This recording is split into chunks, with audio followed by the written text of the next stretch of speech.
नमश्रीयतिराजाय विवेकानन्दसूरये सच्चित्सुखस्वरूपाय स्वामिने तापहारिणे.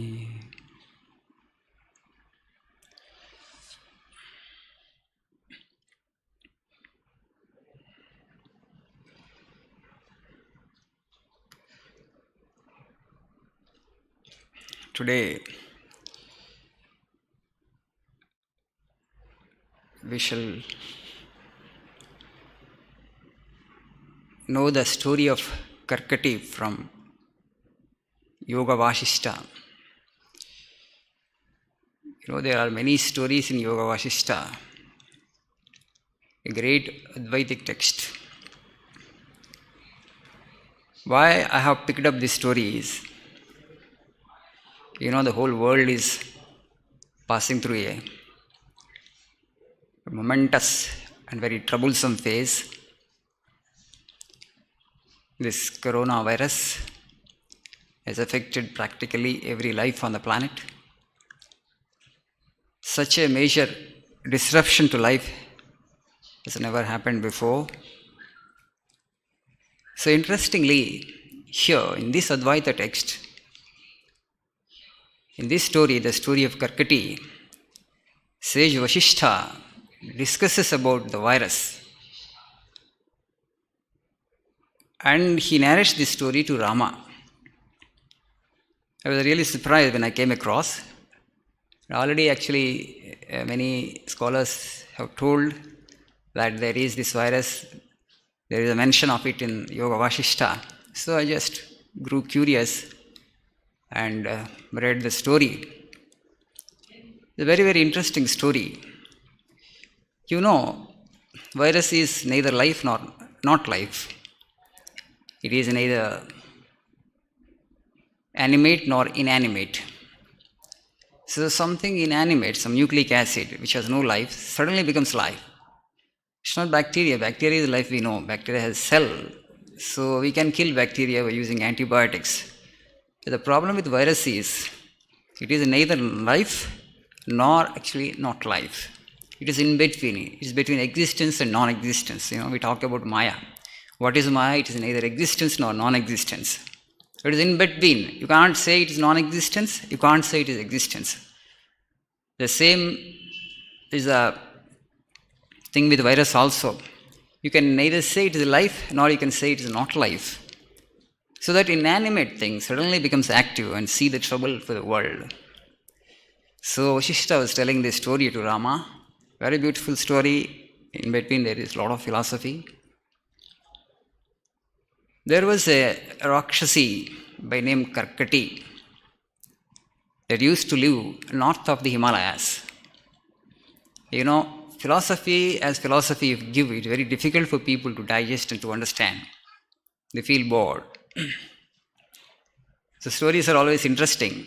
So to make probably the story more interesting to Rama, he was instructing this to an enlightened being. Rama was very keen to know the philosophy. But still, philosophy if you give, that too is pure Advaita. So he brings in this story, beautiful story. So there was this Rakshasi, Karkati, living to the north of the Himalayas. So she wanted to kill people and satisfy her hunger. She has this insatiable hunger, constantly hungry, insatiable appetite. Whatever she eats, but still she feels hungry. She was hungry forever. And so she wanted to devour all the people of this Jambudvipa. Jambudvipa, Bharatavarsha, there are other names for India. She wanted to eat all people. But still, she was sure that she would not be able to appease her hunger completely. And also she thought, the people of this Jambudvipa, they are very pious, they are charitable, and they are God-oriented. And if I kill such pious people, it is sin, it is papa. So I will have to reap the fruit of my action. So it is sin, but I am hungry. I want to kill and eat people. but it is not good to kill people, and that too the pious people, the people of the Jambudvipa. So she thought and thought and thought what to do. I'm hungry, I want to kill people and eat people, but these people are good, they are pious, they are God-oriented. So the Rakshasi thought, the demoness thought, so let me do penance. You know, the India is a land of tapas. If you have a problem, you are not able to solve the problem. What you need to do? You need to do penance, tapas. The tapas will solve your problems. It is a land of tapas. So even this demoness thought actually, let me do tapas because I am not able to solve my problem on my own. I have this insatiable hunger on one side, on other side actually, these are the good people. I can't kill good people, but I have to satisfy my hunger. How can I do that? I don't know how to move forward. So the Rakshasi thought, let me do the penance, tapas. I will get an answer to my doubt, my question, how to move forward, how to go about it, how to satisfy my hunger without killing these good people. All people around are good. So he did tapas. He went to a snowy peak in the Himalayas. It used to live to the north of the Himalayas, and it came to a snow-capped mountain. It went to the peak, and then there it did the penance. For how many days? Not for a week, not for a month, not for a year. For 1,000 long years, it did such intense penance. You know, when a Rakshasi does penance, the Brahma won't appear that easily, right? Because he knew that these Rakshas and Rakshasas would ask for impossible boons which would be very difficult to satisfy. They are also very bit troublesome to the world. So Brahma hesitates to come before them, Shiva also. But this Rakshasi did such penance for 1,000 long years that Brahma had no option but to appear before that.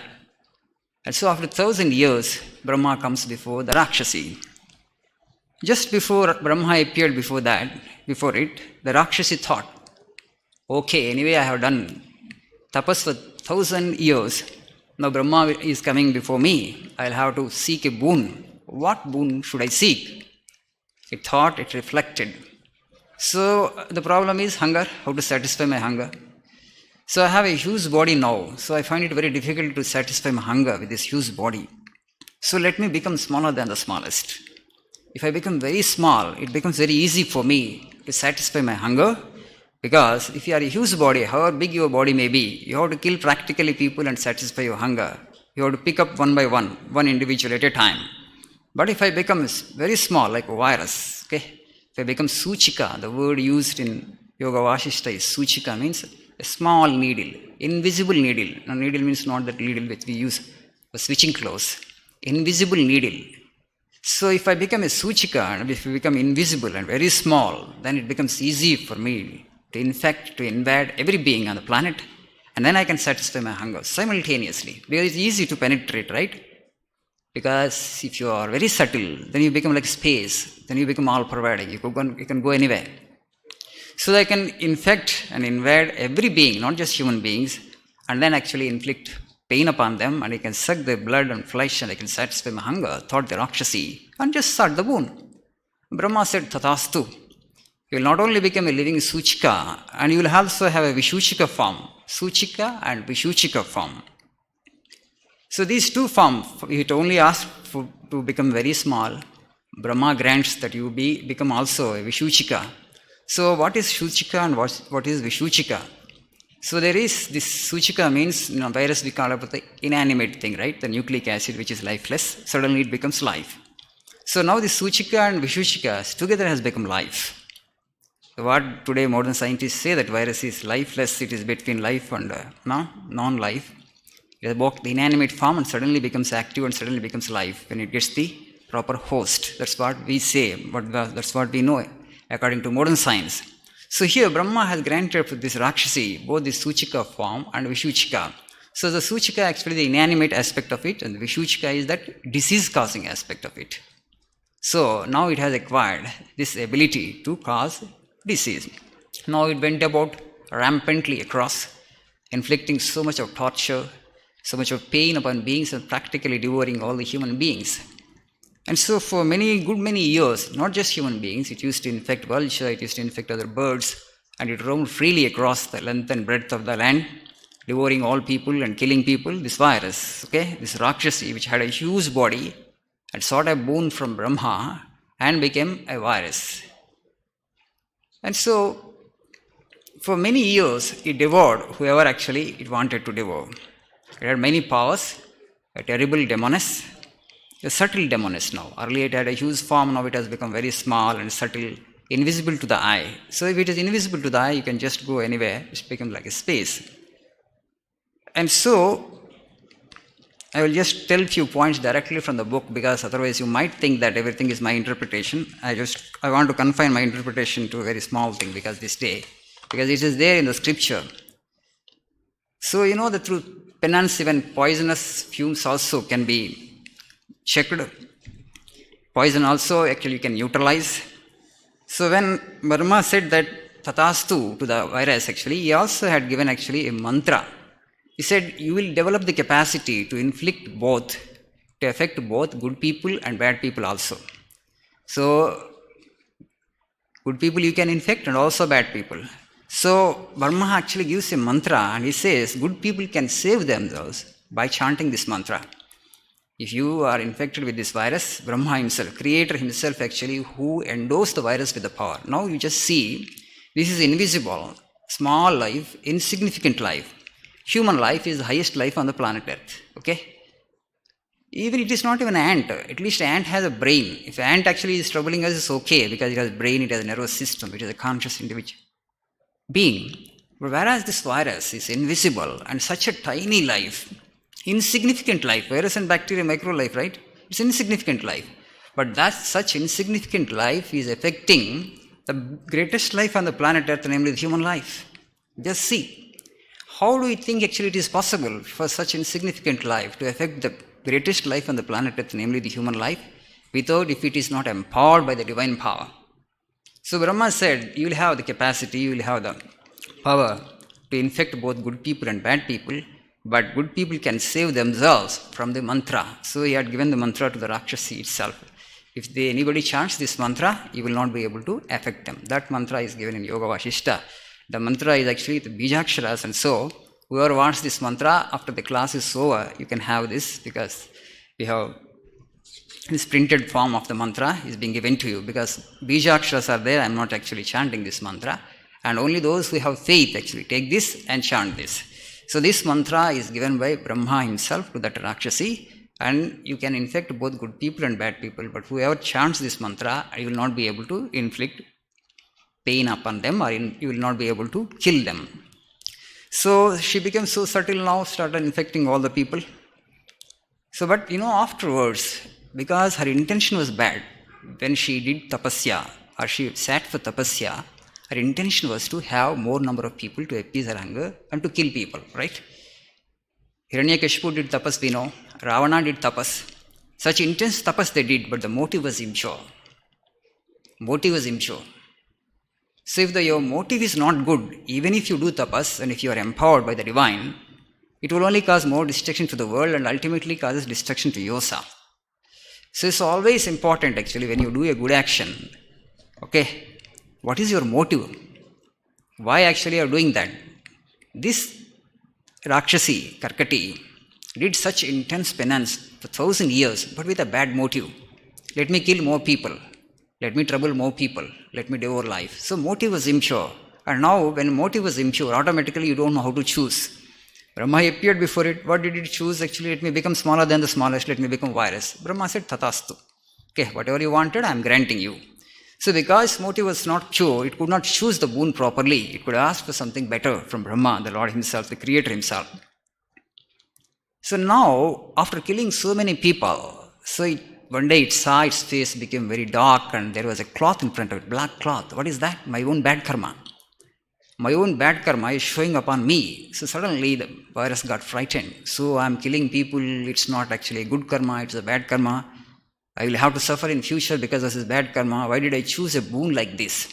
Again, when I had that huge body, the formal body, I would get the satisfaction of killing people and enjoying. Because to eat food you need to have stomach and you need to have a tongue. But now, virus it has become, it has no tongue and stomach, but it's killing people. What is the joy? Even that minimum sensory joy that an ordinary human being derives through tongue, actually I am not able to derive. Why did I choose this kind of boon? Why my brains didn't work? What happened to my discretion? What happened to my buddhi? Why Brahma, after 1,000 years of penance, when I had Brahma before me, why did I choose in a wrong way? Where did I go wrong? So now the Rakshasi felt very sad. Now I become this virus, and if I become virus and I'm there on every object, sometimes on small pieces of cloth, and actually cloth, everywhere we throw away old cloth, and people step on me. So actually it bemoaned its sad plight. So Ekavastvati raganam aho anu vishamagatihi. Ekavastu ati raganam. Somebody, if he is intensely attached to one particular thing, because the virus had this Rakshasi had one motive, to kill people and devour people and eat, that's all. So somebody who is intensely attached to one particular thing, so when you develop intense raga or attachment to a particular thing, your discretion will not work well. And so, Vishama Gatihi, ultimately you will fall into the ditch. So the same thing happened with the virus. So it repented now. So I have become papatmika now. I am inflicting pain upon people, I am killing people, but I am not deriving any satisfaction through such an effort. For no reason, actually, I am killing people. I know that it is bad karma. Okay, if it is bad karma, but at least I should be happy. I should derive some satisfaction. But no such satisfaction is coming to me. Earlier, at least when I had that huge body, Rakshasi body, the demoness body, I would get the satisfaction of eating the flesh of the human beings. But now that is also deprived because virus, because no tongue and no stomach. And so it felt very sad. So here, in this Yoga Vashishta, it is given this. Avashangasya kshinasya pravishya antaratma suchi bhavati ati vishuchika. So today we are talking about asymptomatic patients and symptomatic patients, right? This corona patients. Some are asymptomatic and some are symptomatic. Both are infected with the virus. In some actually the symptoms are being manifest, and in some actually no symptom is being manifest. And the same language is used in this Yoga Vashishta also. And for people who are already debilitated, people already had other problems, when the virus infects, actually we see they become symptomatic, symptoms get manifest. Here, the language is the avashangasya, for whose body parts have become weak, kshinasya, who have become little weak, pravishya antarvata suchi bhavati ati vishuchika. Ati vishuchika means where symptoms are manifest. And whereas in people, healthy people, swastasya sudhiyo api va pravishya, sudhiyo means whose brains are well, whose intellect is working properly. That means who is in good physical and mental frame. Swastasya sudhiyo piva pravishya jiva suchitve antar vishuchika. Ati vishuchika, antar vishuchika. This antar vishuchika is asymptomatic patients. Ati vishuchika is symptomatic patient. The language is just that here in Yoga Vashishta. So it infects even people who are healthy, but there actually no symptoms will be manifested. We are seeing the behavior of the virus. Swastasya sudhiyo piva pravishya jiva suchitve antar vishuchika. It is there, you are infected, but the symptoms are not manifest. So you bewailed her fate and what to do. Actually, I should not have chosen this boon, but I have sought in a wrong way. And then I decided what to do. But now actually, again, first I did penance, and I had a desire to seek a boon, and I fulfilled my desire, but could not in a proper way. Let me do the tapas again. Let me do penance, and this time I will choose in a right way. So it went to the Himalayas again. And for 7,000 years, at a stretch, it did tapas. So it just infected a vulture. It entered into the body of a vulture. The vulture carried the virus to the peak of the Himalayas and deposited this Karkati virus there. And then the Karkati started doing penance for how many years? For 7,000 years. First actually did for 1,000 years, but this time Brahma did not appear till actually 7,000 years were over. And actually the whole world started burning up. Indra felt the heat in Swargaloka, in heaven. What is this? Everything is being topsy-turvy. The whole universe is shaking up, getting heated up. Who is responsible for this? Indra asks actually Narada, why is this? Is anybody who is doing this kind of intense tapas? If a human being is doing tapas, actually you can find out the person very easily. But now it is a virus. It is so small, such a microbe. It is doing tapas. How to find it out? And then who can find it out? Who will be able to find out a virus doing tapas? Such a tiny being. So probably actually to dramatize and to put it in a figurative, to make it more interesting, they might have put it in a figurative form. But you need to understand and read between the lines. And so Indra sends Vayu. You know Vayu is all providing, the air. Who will be able to find out that virus? Because nobody else. Had he sent any other body, it would not have been possible for them to find out. Vayu searched the whole universe, every khanda, every continent, every ocean, every forest for this virus. With great difficulty, he could find actually this virus, which is actually smaller than the smallest, because Vayu can penetrate into every pore, every atom. And so it found this virus doing such intense penance on the peak of the Himalayas. And this Vayu tried to enter into that virus to disturb its tapas, but the virus pushed it out. Second time, third time, fourth time actually, Vayu tried to enter into it to disturb its penance so that actually it would wake up. Because the whole universe is burning up. There's 7,000 years of tapas, intense tapas for Brahma. And so it pushed it out. Indra also then sent actually small particles of meat, virus, the Rakshasi. Earlier it used to eat meat with a huge body. Now with a small body it is trying to eat the virus. So small particles of meat it sent to disturb its concentration. But the virus was so focused. It neither took water or not took meat particles and nor allowed the air to enter into it, Vayu. And it rose its pranavayu to that Sahasrara. So the Kundalini all went into Sahasrara. So it became so still, absolutely still. So Vayu could not disturb its concentration, could not disturb its penance. And Vayu goes back to Indra and reports it. He gives the matter. Iti varsha sahasrani sa karo dharanam tapaha. Dharanam tapaha, not ordinary tapas, intense tapas. Sapta sapta mahaloka santapakara unmuki. And it wanted to trouble all the 7 worlds. Santapakara unmuki. It wanted to create that commotion. It wanted to create that trouble to all the worlds. It did not mean that, but because of the tapas, the whole universe got affected. And Indra had no option but to send this Vayu to find out who is doing such intense tapas. So this virus is doing tapas. So Vayu told actually Indra, to overcome hunger, she has turned her stomach into solid metal, this virus. To overcome hunger, she turned her stomach into solid metal. That was the kind of penance it was doing.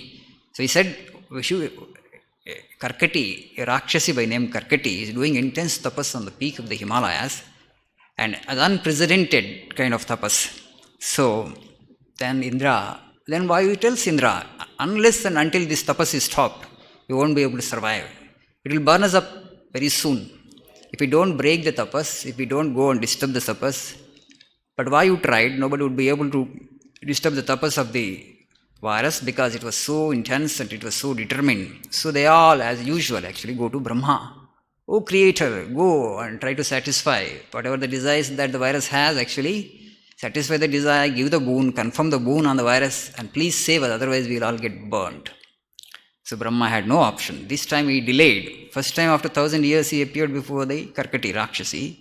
But this time he had to go because already 7,000 years over. So when Indra asked Narada what happened, why actually the whole world is experiencing this trouble, he says, Mahavijnana dehasau tenedam chalitam jagat. That Rakshasi, now after 7,000 years of tapas actually, his body has become so bright and it has attained enlightenment. Because of that, the whole world is being troubled. So now you go to Brahma and request him to break its tapas. Now Brahma appears before the Rakshasi. But now it has become enlightened. Right? Earlier, first time when it did tapas to satisfy its hunger. Let me satisfy my insatiable hunger by killing all the people. But this time, now actually it has become enlightened. Why should I seek any boon? I have become fulfilled now. I have no desires and no wants. So Brahma appeared before that. Why? The Karkati. So it did not seek anything. Then Brahma said that, okay, you just do. Now the niyati, the world order is that. After this body falls off, you will become enlightened, you will come back to consciousness, you will become consciousness. But as long as the body lasts, actually, you can satisfy your hunger through rightful means. Only wrong food you should not take. Right food you should take. What is right food? If you eat actually bad people, sinful people, people of wrong conduct, it's okay. So that will not entail any sin to you.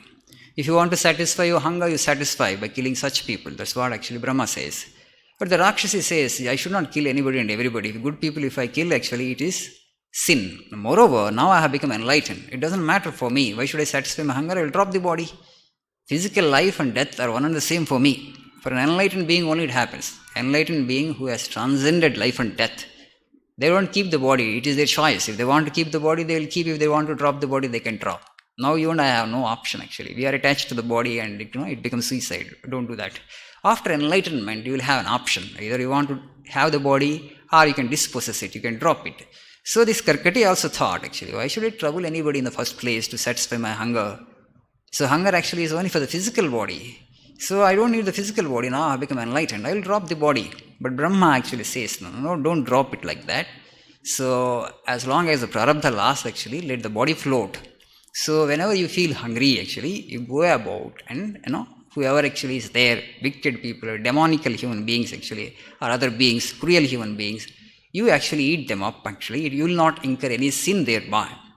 So because the Creator has said this, and this Rakshasi yields to that request of Brahma. So and also enlightened beings, what they should do, if you are enlightened, if you attain God vision, God realization, you have to go about in the world and try to enlighten other people. Because people suffer because of ignorance. This Rakshasi says actually, people who are in ignorance, they suffer again and again. For them death is better. At least if death actually, your body is gone, a fresh body you will get, then you can start your journey. Okay? You are not rightly oriented, you are not seeking nirvana, you don't want to get out of this ignorance, a life of ignorance. Because of this ignorance, you are constantly afflicted, so much of suffering, so much of pain. And you don't want to ponder, you don't want to reflect why this much of pain is coming to me. Pain comes only because of ignorance. Vivekananda also says, death is better than vegetating an ignorant life. Death is better than vegetating an ignorant life. So this Rakshasi thought actually, so let me devote these ignorant people. Anyway, this body is waste for them. Because they are not actually spiritually oriented, they are not spiritually inclined, they don't want to know who they are, why they are here, the fundamental purpose of life. These questions they never put to themselves nor seek answers to these questions. So, and what for this life? It's a wasted life, wasteful life. Okay, let me kill them and let me eat them up. At least they will get a fresh body and start the journey afresh. Okay, so it thought like that. So this Rakshasi is resolved like this, and an ethereal voice, Vayu actually says, so you don't have to drop the body just like that. Go about and try to enlighten people. Those who refuse to take your instructions, those who refuse to take this counsel, your counsel, those who refuse to walk towards the Lord, those who don't walk towards the self-realization, and those who don't want to know who they are, why they are here, if they don't understand, okay, you can attack them, you can kill them and eat them up. That's what actually the instruction this Rakshasi gets. So now actually it sat in meditation because now it has become enlightened. So for 6 months it is stretched, Sri Ramakrishna also, for 6 months he was in Samadhi. Absolutely no body consciousness. Time disappeared for him. When he was doing sadhana, in this age it happened. It's not a myth, it's a reality. He just sat and for 6 months he was there in Samadhi, totally immersed in Samadhi. So time disappears. Now this Rakshasi also, 6 months he sat in meditation, because once you sit in meditation and once you get Samadhi, there is no hunger for you because now you have transcended the body. Body awareness, body consciousness itself is not there. After 6 months actually, its Samadhi is broken. It has come down to normal consciousness, body consciousness. Now body consciousness has come, now I feel the hunger. So it got up from the peak and looked around and went in search of food. So it came down into the foothills of the Himalayas. There he saw in the dead of the night, the beautiful description, very poetical description of the night and the things around actually given in the Yoga Vasishta book. It was pitch dark, nothing could be seen. The howling of the foxes could be heard. And here and there, okay, all the animals actually, lions and tigers, they are resting in their caves. The snakes are all crawling around actually in the deep jungle. Nobody was around, pitch dark. Nobody who has little body consciousness would be able to come out into that forest. It was so terrific to look at. But suddenly it saw 2 people there in that dark night, pitch dark all around. The king of that forest tribe, they were actually hunter tribe. So king and the minister, why actually they set out in the night? To save people from robbers and dacoits. In those days, kings would go out in the night in disguise, taking few people, strong people with them, to save people from robbers and dacoits. So that was the responsibility of the king, right? So the king actually came out along with his minister. And then The Rakshasi told them actually, who are you? It sent out such a piercing cry. An average man would have died of heart attack. It is all very dark, and this is actually demoness, which is a huge physical form. And so, roared in such a way, "O worms, who are you? How dare you come out in this night?" So, after listening to this, the minister replied, the minister and king both were there, the minister replied, "Who demoness? Who are you? Just appear before us. Why are you trying to frighten us? We won't get frightened like this. We have seen many insects like you in that dead of the night at the Rakshasi's voice, but it did not frighten neither the king nor the minister. We have seen many insects like you, because this Rakshasi addressed them as worms. You both worms, how dare you come out into the night?" So, now the minister said that we have seen many insects like you, so don't worry. Why are you so agitated? Okay, you ought to be peaceful, even to acquire your worldly ends. Well, you need to be a tranquil human being. If you are agitated, you are mentally troubled, you are frustrated, and if you ask like this, nobody would respond to you. Be gentle, be calm, be composed, be tranquil. Who are you? Just appear before us. But this is not the way even to achieve worldly ends. A gentle human being, a tranquil human being is respected. He will understand his problem well and he will be able to solve well. Why are you shouting at us like this? What is this? Please appear before us if you have any desire. We don't send any beggar disappointed without giving anything to any beggar. So you can ask of whatever you like. This king, this minister said, and now the Rakshasi got surprised. It's such darkness here. Nobody would dare to venture out in this darkness. But these two puny human beings have come out and were absolutely fearless. Seeing the courage of these two men, and then the Rakshasi thought, these must be enlightened human beings. Only enlightened human beings, because they perceive same life principle everywhere. There is no difference between you and me. There is no difference between lion and me. There is no difference between snake and me. They see the same self everywhere. So they don't fear any being in this universe, let alone actually human beings, Rakshasas, Gandharvas, Yaksha, Pisacha, Siddha. The whole universe will befriend them. They will be so kind and so compassionate and so gentle. And they will not have any body consciousness. Death also they will not get frightened. Death also cannot frighten them. And that kind of courage comes only after enlightenment, because I see the same life everywhere. I see the same consciousness everywhere. There is no duality. There is no differentiation. Everything is one Brahman. Only when there is duality, when there is differentiation, you fear. You are separate, I am separate. So then fear comes. But you and I are one. Where is the question of fear? The same consciousness is manifesting through every being.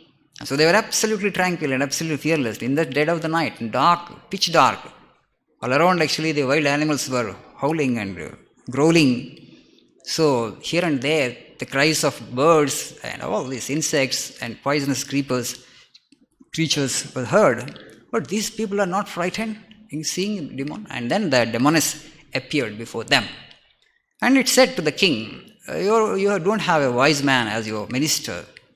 He said, so the very beautiful conversation actually is there between the king and also the demoness. And the demoness says, I have few questions. Okay? I am a demoness. I have few questions. I don't seek any physical thing from you. If you answer my questions, to my satisfaction, I will leave you off. Otherwise, you will form food for me. You will become my dinner for tonight. It threatened, I will not leave you if you don't answer my questions well. Just same, in the Mahabharata, we had Yaksha Prasna. Yaksha asked so many questions to Yudhishthira. First, he sends all his brothers. They go to the pond to fetch water, but Yaksha says, this is my pond. You can't drink water without taking my permission, without answering my questions. But they did not bother to answer Yaksha's questions. They tried to get into the water pond, and then they all, fall unconscious.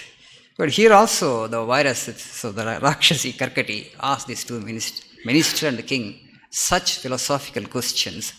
Wonderful questions are there. We'll just try to see what questions she asked. Because Yoga Vashishta is the Advaita text. I don't want to go deep into the story aspect, because it's not as important as the philosophy actually. The question that the demoness asked, you see. So what is that which is one and yet many? Millions of universes merge into it as ripples into water. What is that which is one yet many, into which millions of universes merge even as ripples merge into the ocean? First question. There are about 20 to 25 questions the virus asks, the Karkati asks, very important. What is that which actually pervades the whole universe as pure space, but it's not seen? What is that which pervades the whole universe as pure space? Because there is no way you can compare consciousness with something in this physical universe. Consciousness is incomparable. But the nearest comparison, the Karkati is drawing, it's just like space. Only if it is subtle and space, it can pervade everything. When we talk about God, we say God is the infinite. If something is physical, something is three-dimensional, it cannot become infinite. Only that is which is subtle can be all-pervading. So what is that which is like pure space and which is all-pervading? What is that which is me in you and you in me? Not questions like Yaksha, Mahabharata. Those questions are easy, but these questions are very tough because they're all philosophical questions. And the next question is, what is that which moves and moves not, which remains stationary, though it is not? What is that which moves and which moves not? All are contradictions. In the last talk or before that talk, actually, when we were talking about Maya, we talked about these contradictions. Our life is full of contradictions. This relative world is full of contradictions. Niels Bohr's statement also, I remember I have quoted there. Niels Bohr said, contraria suntu complementa, because after watching these atomic particles, when you observe, they behave like particles. When you don't observe, they behave like wave. So what is this actually? It's a kind of difficulty to explain. So Niels Bohr said, contraria suntu complementa. These contraries, they complement each other. Where? In the relative world? No. Relative world, contraries are contraries. Can you say that light and darkness coexist? Not possible. Pain and pleasure coexist. You can't experience both of them simultaneously. If you have pain, you can't have pleasure. If you have pleasure, you can't have pain. Only you're experiencing at this particular moment pain. You can't experience pleasure and pain simultaneously. You can't have light and darkness simultaneously. They alternate. Now actually it is light when you put off the lights, and then it is darkness. So both cannot coexist. Both cannot go together. But here actually it moves and it moves not simultaneously. So these pairs of opposites, this contraria suntu complementa, actually, they opposites, contraries, they meet, they complement each other, not in the relative world, in the absolute. So Niels Bohr actually almost came here, but he did not specifically say that in the absolute actually contraries meet, but not in the relative world. So all these questions are contradictions. You just see which moves and which moves not. And so it is actually like rock, though conscious. So the physical world that we see, for example, this microphone, this is all actually like consciousness, but it's consciousness, it is spirit, it is God, but appears like solid, it appears like inanimate. So why actually? Because actually though it is consciousness, because it's consciousness at a low rate of vibration, it appears as a matter, but in fact in reality there is no matter, there is no division between spirit and consciousness or spirit and matter. Everything is Brahman, everything is consciousness alone. Sri Ramakrishna experienced the universe like that. Everything became consciousness for him. Everything is Brahman, including these inanimate things which we see as solid universe, which we experience through five senses. This is solid, inanimate object I am experiencing. But when you attain samadhi, then you don't experience, because the experience, the process of experiencing and the object being experienced, all will vanish and disappear. So, not the sun, moon, nor fire, yet it eternally shines. It is not the sun, it is not the moon, it is not the fire, but eternally shines. What is that? This is the question. What is it which is atomic, which seems to be far and yet near? What is that which is atomic, which seems to be far and which is very near? What is that which actually is of the nature of consciousness, yet it is not knowable? A very wonderful question. Which is of the nature of consciousness, yet it is not knowable? Consciousness means that knowledge. Consciousness means awareness. How is that you cannot be aware of the awareness? How is that it is not knowable? When everything you know only in and through it, how can you say that it is knowable? It is not knowable as an object, but only in and through consciousness, in and through soul, in and through God, we know everything. But we can't know it as an object through the mind, because it can't be the object for the mind that we have discussed many times here, because it forms the subject of the mind. Mind becomes the object for it. It knows the mind, but mind cannot know it. In that sense, it is unknowable, though it is consciousness. But this is only a question the virus is asking. So the Rakshasa is asking, what is that which is all? What is that which is all, and yet is not any of these? Though consciousness has projected the whole of this universe, the universe actually doesn't stick to consciousness. It doesn't touch it actually. So whether the universe exists or not doesn't exist actually. It doesn't affect consciousness in any way. It's just a projection, it's just an appearance.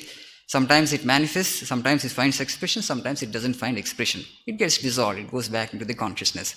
So these are all the questions, the wonderful questions, which is a very self of all, veiled by ignorance and regained after many lifetimes of intense penance, which is actually very self of all, but veiled by ignorance. Why don't we know the consciousness? Why don't we know soul? Why don't we know God? Though He is actually dwelling in our own core, in our own being, closer than the closest. Before the ego actually is the reality. Veiled by ignorance. Lifetimes of struggle. You will have to struggle for many lifetimes to know and to experience. That's what the virus is asking. What is that?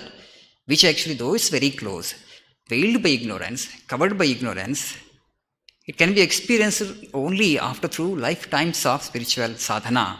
So what is that? Which is atomic and yet contains a mountain within it. This is a contradiction. It's atomic, smaller than the smallest, but it contains a mountain within it. So this is about consciousness, it is asking actually. Transforms 3 worlds into a blade of grass in a trice. Transforms 3 worlds into a blade of grass in a trice. These universes which we see actually as infinite, so big, but all these universes it can transform it into a blade of grass in no time, in a fraction of a second. That is the power of consciousness. So this is talking about the power of God or power of consciousness, this Rakshasi, which is atomic, yet it is immeasurable. There are all contradictions, you see. When you say that atomic, it is very small. And now again you say that it is immeasurable. Immeasurable means there is no spatial dimension, no spatial limitation, no temporal limitation. It is atomic and at the same time it is immeasurable. You cannot measure it. It is so big, so vast because it is infinite. And now it says, without renouncing its atomic nature, appears to be bigger than the biggest. Very puzzling these questions are. See, if you have to appear as bigger than the biggest, you have to shed your atomic nature. But without shedding its atomic nature, that means smaller than the smallest, okay, it becomes actually bigger than the biggest simultaneously. Actually, contradictory statements you are making. It is smaller than the smallest, bigger than the biggest. Actually, Anu Raniyan Mahato Mahiyan says the Upanishad. That's what actually Upanishadic knowledge only is there in the Yoga Vasishta. This Karkati Rakshasi is asking the minister and the king. These are all my questions actually, which is atomic. Without shedding its atomic nature, it becomes bigger than the biggest. What is that? I want to know from you. Which is actually responsible for the function of all. And what are the difference that we call Triputi, okay, the triad Triputi. Drashta, Drusya and the process of Drashta, Drusya and that which is seen. Drashta means the seer and the process of seeing. The Darsanam actually. This is called Triputi. So here this Triputi is not there, triad is not there. And who is responsible for Triputi actually? This virus is asking actually. So, which is actually the atomic in which the universe rests, like a tree in a seed. Banyan seed you take it, very tiny, very small. But such a huge banyan tree actually is residing in that tiny seed, right? You sow the seed and slowly the tree comes out. In the same way, the whole universe has come out from that atomic consciousness, from the atomic Chaitanya. It's very small, from that the whole big universe has come into being. In the same way, just as a huge banyan tree comes out of a seed. So, what is actually that which is responsible for the function of all? And what is that which is responsible for, which has done the creation? Who is the creator? Of whose power do you exist? Who is the creator of this universe? And of whose power do we exist? Seeing which your vision is purified. That is the only thing to be sought and that is the only thing to be experienced, the only thing to be seen. That is consciousness, if it is seeable at all. In the sense that it has to be experienced. Only worth attaining in this world. All else actually are secondary attainments, not important. So, now the virus is threatening, the Karkati is threatening. To save yourself from certain death, answer these questions. If you fail to answer my questions, I will devour you, I will eat you up. No, now the minister answers. The minister actually knows the answer to the question because it is a self. O Rakshasi, O wise lady, the answer to your question is self. The answer to your question is consciousness. All the questions, one single answer. But again, actually, minister elaborates actually what is that consciousness and how it functions, how it works, what is its nature. So we want to know the nature of God, right? It's actually the nature of God. But the word that is used in Yoga Vasishta is Chaitanya, or consciousness. So it is subtler than space. You have asked me actually what is subtler than space, actually, which is all pervading. This self actually is subtler than space. Can't be described because it's beyond mind and beyond senses. It can't be articulated, it can't be expressed in words. So the answer to the question is the Supreme Self. universe exists in it as a tree exists in a seed. The same thing, same answer you'll get it. Since it is, all is. Because consciousness is, we are all. We exist in consciousness. We are born in consciousness. We live in consciousness. And we die in consciousness. The physical dies, but we don't die. There is no question. The immortal dimension is always there, whether you are aware of it or whether you are not aware of it. That is our problem. Simply because you are not aware of your immortal dimension, you are not going to die. That is ignorance. Because of the ignorance, the fear of death comes to us. Fear of death actually is not coming because we really get annihilated, we really die. Death is only a fiction. It is not real. Because you are attached to the body goes, the composition actually, it gets disintegrated, the fear comes. But otherwise, in truth actually, you are actually eternally deathless. We are all eternal life, for sure. So, it doesn't die with the death of the physical body. So, people ask, so try to realize your immortal nature, infinite nature, before actually death comes to you. That is the only purpose of life. Here actually through Karkati, through Rakshasi, Vasishta actually is telling to Rama, since it is, all is, because that alone actually is the real existence. But it is not nothingness. Sometimes people say that actually, Buddhists say, the Shunyavadins, they say it is nothing because it cannot be experienced. Because you cannot experience with your mind, don't say that it is nothing, because it is everything. It is not an object for the mind. It cannot form an object for the mind. That is the reason you say that it is nothing. But it's not nothing. It is subtle. Subtler than even space. Because it is not an object for the mind, don't say that it is nothing. It's not sunya. It is everything. In fact, it is subtler than the subtlest. Though one appears to be many, just as a bracelet is imagined actually in gold. Through gold you can make any number of ornaments. You can make a bracelet, you can actually make a necklace, you can have a finger ring, you can have, armlet, anything you can have. So these are all real words only. Only the gold in them is real, but not the form. Because now it has taken a form, you have given a name. And now you think a bracelet and necklace are two separate entities, two separate things. But it's not the same. The bracelet and necklace, when you use for conventional purposes, Vyavaharika Satta actually. Vyavaharika Satta means just, relative purpose actually. We say we have named it. This is a bracelet, this is a necklace. What is the difference between them? Only form. The gold alone is real, but the form is not real. In the same way, the forms are not real, the names are not real, but the consciousness which is animating through the forms and names actually alone is real. So, though this multiplicity we see and experience, it is not real. Consciousness alone is real, God alone is real. So, the next question is, if it is the self of one who says it is, and who says it is not. It is the self of one. Not everybody believes consciousness, right? Today, there are a good number of atheists who says there is no God. Okay? There are some people who are theists who say God exists, consciousness exists, I believe in it. There are some people who say consciousness is not there, God is not there, I don't believe. But the man actually who says that he doesn't believe in consciousness, he doesn't believe in God also exists in him, in that consciousness only. Because it is the self of one who denies it also. Some people deny God, some people deny self. I am alone the body. What I know actually, I mean only the body and the mind. I don't understand any other dimension to my personality. Because it's not my experience, it is not real. But here, the man who is denying is also actually is a self only. Experienced indirectly, just as camphor is experienced through its fragrance. This consciousness cannot be experienced directly, but it can be experienced indirectly, because when a camphor is burnt, actually you get the fragrance. In that way, you can experience consciousness, it is saying. It is a substance that makes the world appearance possible. To whom actually the world is appearing? So we talk about world actually as an appearance in Yoga Vasishta, in Advaita Vedanta. It is not real, it is not substantial, it is only a projection. Fine. For whom it is projection, and who is seeing the projection? Is a consciousness. For consciousness actually, it is the projection. There is seer and the seen. Who is the seer? The seer is consciousness. Three worlds arise in it spontaneously and naturally, just as whirlpools in running water.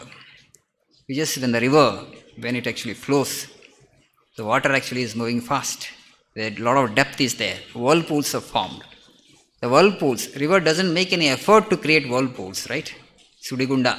Whirlpools are just created when the water actually flows in a river. In the same way, the three worlds are created in consciousness. There is no effort from the side of the consciousness. It just happens. In Upanishad also it is said actually, Yata urna nabihi srujate gruhnate cha. Just as a spider weaves its web, spider, it weaves the web and it swallows the web. In the same way, actually, consciousness projects the universe and also absorbs the universe back into itself.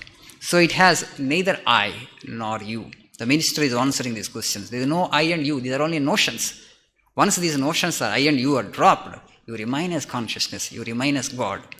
What separates us from God, actually, this I and you. We think it is so real. We think it is substantial, but it is not. It is pure myth and it is fiction.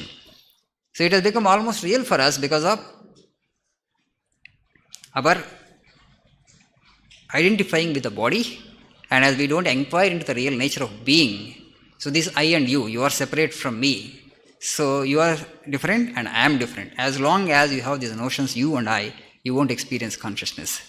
When that you and I, these notions are removed from the minds, you must understand that Yoga Vasishta uses the words like notion. Notion means an assumption. It is an assumption in your mind that you are separate from God. It is only assumption that is separating from you, God, nothing else. Really, you are never separate from God, never separate from consciousness. The assumption that is born of your mind makes you feel that you are separate from God. If you drop those assumptions that I am not separate from God, I am not separate from consciousness, I exist through everything, through every life form, actually you will become that. But now, because of repeated thinking that I am separate from the world, I am separate from the world, you are separate, I am separate, you are different, I am different, I means only the physical body, you mean the physical body, you have a separate body, I have a separate body. This deep identification with the non-real has become so chronic with us that the unreal has become almost real for us. But you need to get out of this ignorance, you need to get out of this dream. We have hypnotized ourselves into believing that we are actually the physical bodies. So it doesn't go, nor does it ever come. Where it has to go? Because it is all pervading, it is everywhere. Where it will go? It neither goes nor comes. It is. That is consciousness. Seems to be inert when it is actually associated with the inanimate matter, but it's not inert. It gains inertia temporarily, as it were, not real. It gains inertia temporarily. In fact, our mind has gained so much of inertia because of constant meditation on material things. That's the reason in India, actually, this is Tapo Bhumi. Even this Karkati also did so much of tapas. Tapo Bhumi means what? You do such tapas actually, so you will get over this ignorance. So I am not body, I am consciousness, I am God, I am consciousness. When constantly thinking about consciousness, which is all pervading spirit, you will acquire the qualities of consciousness. One day you will become God itself. But for many births, we have been actually meditating and saying that I am body and I want physical matter, physical material things to enjoy through the body. So constantly you are meditating on matter, so you have become matter now. You meditate consciousness, you become conscious. You meditate on matter, you become matter, as it were. But absolutely no, absolutely will never become matter. Because consciousness actually, however dim may be its manifestation in you, but you are ultimately only the consciousness. The difference between individual and individual, as Swamiji says, is only on the degree of manifestation. In some, actually, the consciousness finds the greatest expression in people who are dull, who are materialistic, who are only matter-oriented. In them, because of constant meditation on matter, the mind becomes dull. And so, actually, you don't experience the manifestation of consciousness as much as a sage, a realized soul, or enlightened human being experiences consciousness. So that is the only difference. So all this creation, all this actually world, it's a mere fancy. Though a lot seems to have been done. When you see this physical universe is unreal, it's very actually shocking for many people. But our philosophy says it's absolutely unreal. It's only a dream. It's only a projection of your mind. A lot seems to have been done because God has created such a phenomenal world. So much of work He did. So how complex, to create a universe of this dimension. But the Yoga Vasishta is saying that it is all mere fancy. Nothing has been done. In fact, it is just a projection of your mind. Nothing exists in reality. So the minister goes on telling that actually it is a reality in fire, it is a reality in the sun, it is a reality in the moon. It shines through all these, yet actually it is not dependent on any one of these. In the Kathopanishad we have this beautiful mantra, Natatra Suryo Bhati na Chandra Tarakam. The sun shines because of the consciousness. The moon shines because of consciousness. The fire burns because of consciousness. Yet it doesn't burn. Even without all these objects also, it exists. So sun, moon and the fire, they are all dependent upon consciousness, dependent upon God. But this consciousness is not dependent upon any of these things for its light because it is self-luminous. It shines even when they are set. No world is independent of consciousness. Even mountains are in this atomic self. All this physical universe exists in it. A moment actually appears like an epoch. An epoch appears like a moment. Again, it is a contradictory statement, but these contradictions meet in consciousness. Sometimes when we go to sleep, you just want to sleep only for 15-20 minutes. Okay, you just lie down on your cot. Suddenly 4 hours over. You get up. Oh, 15 minutes only I slept. But 4 hours over. Watch is showing that you have slept for 4 hours. So when you sleep actually, what is happening? Time disappears. So in consciousness also, okay, 1 minute actually experienced sometimes as an epoch. Sometimes an epoch is experienced like a minute. That means this time is also illusory. It is not there in consciousness. Time comes into existence only when the creation is projected. Only the physical object is there. Space is there, time becomes relevant. But in consciousness, there is no space. When space is not there, time becomes irrelevant. There is no time. There is no difference between ion and 1 second also. There is no difference between 1 minute and 1 epoch. Both become one. Both coalesce. It becomes one. Time becomes a uniform entity. Only in the absolute, not in the relative. These are all actually some of the beautiful answers the minister gives. And then the Karkasi Rakshasi turns towards the king. Now you answer. Because this man has answered questions to my satisfaction. I am not going to kill him. But now you answer. King also beautiful answers he gives, just like the ministers. And after that, the Karkati Rakshasa was very happy. Today I have met two enlightened human beings. It is my fortune to have come into the company of these two great and enlightened human beings. Now these three become friends, good friends. So the king offers actually, why to roam here and there? Just you be my guest. Rakshasa says, how can I be a guest actually? People will get frightened seeing me. And then the king says that during the daytime, you become like a beautiful woman. Night time actually, you take up your demonical form. You become a Rakshasi. I will give people actually. Every day I kill few people. All the thieves and dacoits, Marana Shiksha. To whom actually I have given the death sentence. I will give those people to you. You can eat them and you can satisfy your hunger. So this Rakshasi actually has become the guest of the king. During the daytime actually it's a beautiful woman. It roams in the palace. The night time, by sunset actually it becomes a terrible demoness. And then actually whoever king gives, and those beings it eats. And now and then actually it goes to the Himalayas. It takes all these people to Himalayas and there it eats. And sometimes it sits in Samadhi. And Samadhi for months together it sits in Samadhi. And when it gets up, it feels the hunger. As long as it is in Samadhi, it doesn't get affected by hunger. But when it gets up from Samadhi, as soon actually body consciousness is regained, it feels the hunger, it comes to the kingdom. And then takes people from king and goes to the Himalayas and eats. That's what actually Rakshasi is doing. And so this Rakshasi only actually again has manifested as Corona.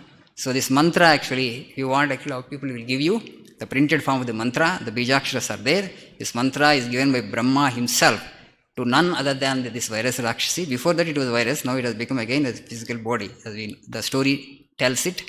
And once actually it drops the physical body, there is no harm for anybody. And that Rakshasi even now also, it is protecting the people of that particular hunter tribe kingdom. So they have initiated this, a tradition of worshipping this as Kandara or Amangala. We don't know which that kingdom is. Okay, Kandara or Amangala Devi or Kandara Devi. So they have installed. Suppose sometimes then it goes to the Himalayas and sits in meditation and gets into Samadhi. For many years it won't go to the kingdom. And king wanted relief for his people, that if there is an epidemic in the kingdom, okay, you have to help me. So the Rakshasi agrees that I can dispel all the epidemics. So as long as I am there in your kingdom, no epidemic will inflict your people. So that was the request which king makes to her. And so now and then it comes and people are afflicted with any kind of epidemic, it cures all of them. So if it doesn't go there, many years actually the Rakshasi has gone to the king, not gone to the kingdom, because it's in meditation, it's in Samadhi in the Himalayas. The people started actually worshipping the form of that as Kandara Devata, Ramangala Devi. So in this Bija Mantra I am just not chanting, Vishnu Shaktaye Namaha. Om Namo Bhagavati Vishnu Shakti Menam. Vishnu Shakti. So this is actually the form. What I want to tell you is that such a small and tiny life should not take the life of such a human being like us actually. Such a superior life. Okay. As Swamiji says, all beings are temples of God. Human being is the Taj Mahal among those temples. Such a high life, a tiny virus actually is destroying us, creating so much of panic and strife in the world. How can that be if it is not empowered by the divine? So Yoga Vasishta says that this virus has done a lot of tapasya before, and Brahma actually has empowered the virus. So at the same time, Brahma actually has given the mantra. If anybody chants this mantra, the virus will not be able to inflict any pain upon such individuals, will not be able to cause the infection there.